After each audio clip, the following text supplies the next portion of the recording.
Bom, aqui na região após o ponto de equivalência, a gente tem que pensar então que todo o EDTA já reagiu com o zinco e formou o complexo, né? E está sobrando EDTA na solução. Então a gente faz um cálculo assim, ó, quanto que está sobrando de EDTA na solução. Esse é um cálculo que a gente faz. E também a gente fica fazendo um cálculo de qual é a concentração do complexo ali na solução. Porque essa concentração de complexo na solução, ela fica sofrendo uma diluição. Da mesma forma em que o excesso de titulante que pinga ali no Erlenmeyer também fica sofrendo uma diluição, né? Só que são diluições diferentes, né? No caso, por exemplo, essa quantidade de complexo dentro do Erlenmeyer é uma quantidade finita, né?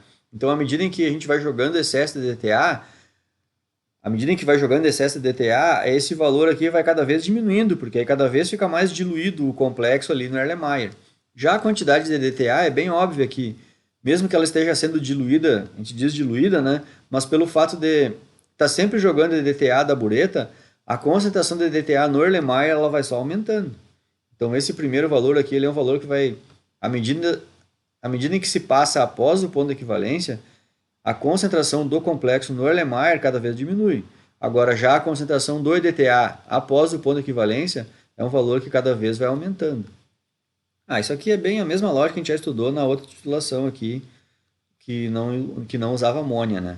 Então, eu não estou dizendo novidade nenhuma aqui. Então, aqui foi feito esse cálculo, então. É o mesmo cálculo também, ó. A gente considera a concentração do complexo, a fração 50 de 50, vezes a concentração do complexo, né?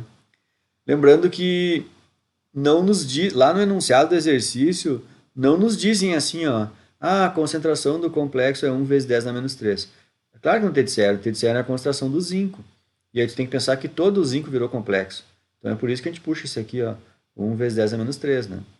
Bom, então essa concentração aqui do complexo é a concentração se só tivesse os 50 ml de amostra. Só que agora, se a gente imaginar que a gente jogou 60 ml de titulante, ali já está em 110 ml o Erlenmeyer.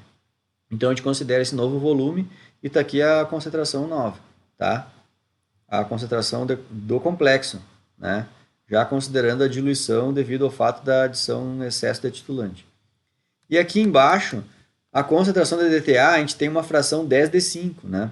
Porque a gente jogou 60 ml, mas dos 60, 50 reagiram com o metal, então eu tenho uma fração 10 de 5. Então eu faço a fração 10 de 5 vezes a concentração de DTA, e isso aqui considerando 50 ml, e quando tiver 110 ml, está aqui a concentração de DTA. Tá? E aí então, essa equação aqui, que é feita baseada nessa reação aqui, ó, isso aqui é os produtos, tá aqui, ó, complexo, dividido pela concentração dos reagentes, que está aqui. Isso aqui é igual à constante de deformação condicional. E aqui eu vou fazer um comentário.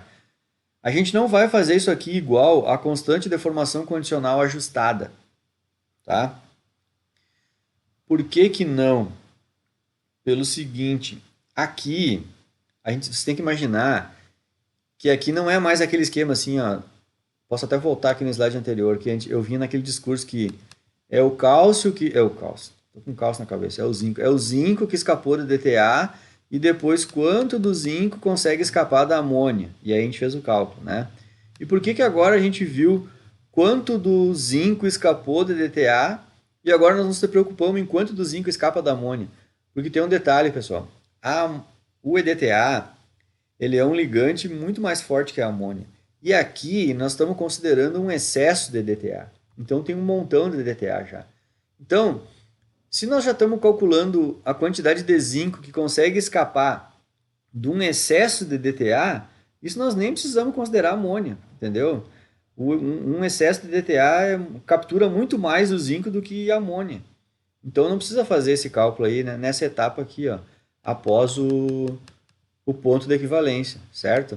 Então é por isso que nesse ponto aqui, ó, nessa equação, a gente vai igualar a constante de deformação condicional só, que é uma coisa que eu nem tinha feito ainda aqui nos cálculos. Então é por isso que eu acabei de fazer ela aqui, ó. A constante de deformação condicional é isso. É a fração do EDTA só com a constante de deformação do livro, que é zinco com EDTA, né? Então eu peguei aqui, ó, em pH 10 esse alfa do EDTA é 0,36 e a constante de deformação do EDTA com zinco é 10 elevado a 16,5. Então eu fiz essa continha aqui e dá esse número em vermelho. Então esse número em vermelho aqui eu igualei aqui com essa equação. E aí essa equação aqui eu tiro os valores daqui, ó. Valor do complexo diluído, tá aqui em vermelho. Então eu coloquei ele aqui. Valor de concentração do EDTA em excesso, que está em excesso mesmo, né? A gente já jogou EDTA suficiente para reagir com todo o zinco e está sobrando EDTA. Então eu coloco o excesso de EDTA ali. E aí eu vejo quanto que do zinco consegue ficar livre. Aqui nem dá equação de segundo grau, um cálculozinho bem simples, né? Isso aqui passa para lá multiplicando. Aliás, bota o zinco para lá multiplicando, passa isso aqui para cá dividindo, faz a conta e deu, já dá o resultado do zinco. Concentração de zinco, né? Veja que, só para vocês terem uma ideia, né, por que a gente nem considerou a amônia, vejam aqui, ó, só para vocês verem, ó, bem legal isso, ó. Vou olhar os números, vocês vão entender.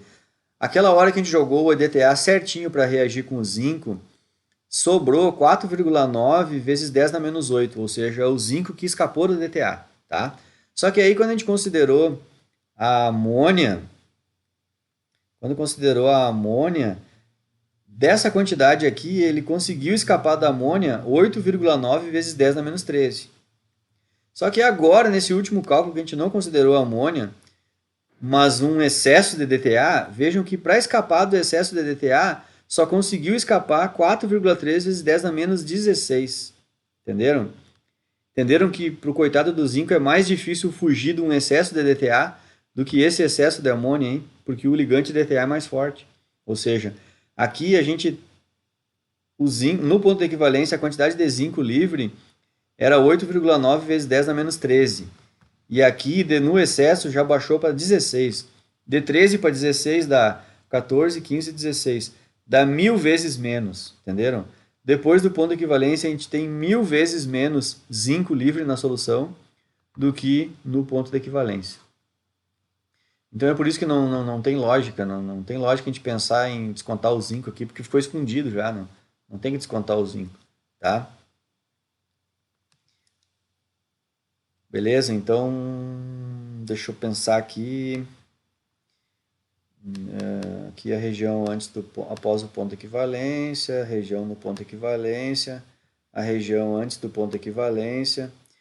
Esse cálculo aqui tem que fazer sempre, né? Achar o alfa do metal livre, que é quanto que ele escapa do complexante auxiliar. Também tem que fazer a constante de deformação condicional ajustada, que eu chamo ajustada, né? Que é os dois apóstrofozinhos que consideram essas três coisas aqui. Constante do livro, o alfa do EDTA, quanto que tem de EDTA desse jeito aqui, para formar complexo. E aqui o alfa do metal, ou seja, quanto do metal que consegue escapar da amônia, no caso, o complexante auxiliar, né? Então é isso, pessoal. Agora o próximo vídeo, vou encerrar ele aqui, e o próximo vídeo vamos fazer lá no Excel, né? Pegar uma planilha ali e mostrar para vocês como é que eu fiz a minha planilha, tá? Então fecha o vídeo aqui.